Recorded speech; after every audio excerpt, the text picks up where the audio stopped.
Bharat 180 news కి స్వాగతం। వైఎస్ఆర్సీపీ శ్రేణులకు పార్టీ అండగా నిలుస్తుందని అనపర్తి మాజీ ఎమ్మెల్యే డాక్టర్ సత్తి సూర్యనారాయణ రెడ్డి అన్నారు।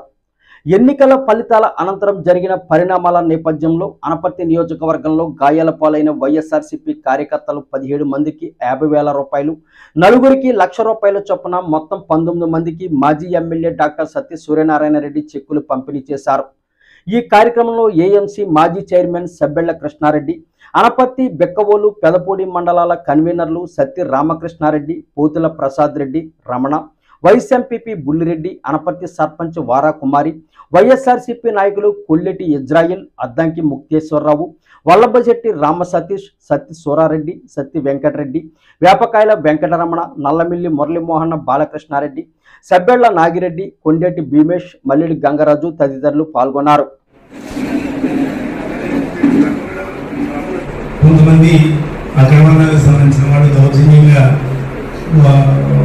బీసీ ఎస్సీకి సంబంధించిన ఇంటిని కూల్చివేయడం జరిగింది। అటువంటి సంఘటన చాలా దురదృష్టకరం। ఏ పార్టీ అయినా ఎవరైనా కూడా ఎప్పుడు కూడా అటువంటి కార్యక్రమం చేయకూడదు। అన్నీ ఉన్నాయి, అక్కడ ఆక్రమణ అన్నీ విడిచిపెట్టి కేవలం ఒకే వైఎస్ఆర్ కాంగ్రెస్ పార్టీ సానుభూతి పనులని ఒక్కింటినే వాళ్ళు మరి టార్గెట్ చేయడం జరిగింది। ఇటువంటి కష్టకాలంలో కూడా పార్టీకి వేదికగా ఉన్న మీ అందరికీ కూడా మరొకసారి ప్రత్యేకంగా ధన్యవాదాలు తెలియజేస్తున్నాను। మొన్న జరిగిన ఎలక్షన్ కూడా రిజల్ట్ కూడా ఏ రకంగా ఉన్నారన్నది మనందరికీ కూడా తెలుసు।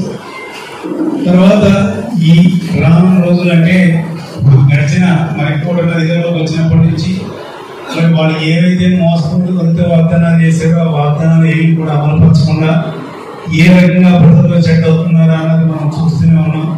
మనం ఏమీ చేయక్కర్లేదు, ఒక్క సంవత్సరం ఓపికతే చాలు వాళ్ళ బండారం బయటపడుతుంది। ఎందుకంటే రకరకాల వాగ్దానాలు అమలు సాధ్యం వాగ్దానాలన్నీ కూడా వాళ్ళు చేయడం జరిగింది। అవన్నీ ప్రజలు గమనిస్తున్నారు, ప్రజలందరికీ కూడా అన్ని విషయాలు కూడా తెలుసు। కాబట్టి రానున్న రోజుల్లో వీళ్ళు ఎప్పుడైతే ఈ వాగ్దానాలు అమలుపరచలేదో ప్రజల నుంచి తిరుగుబాటు కూడా ఆటోమేటిక్గా వస్తుంది। అటువంటి దాంట్లో ఎటువంటి సందేహం లేదని ఈ సందర్భంగా తెలియజేస్తూ మరి ఈ కార్యక్రమాన్ని చేసిన మీ అందరికీ కూడా పేరు ధన్యవాదాలు తెలియజేస్తున్నాను।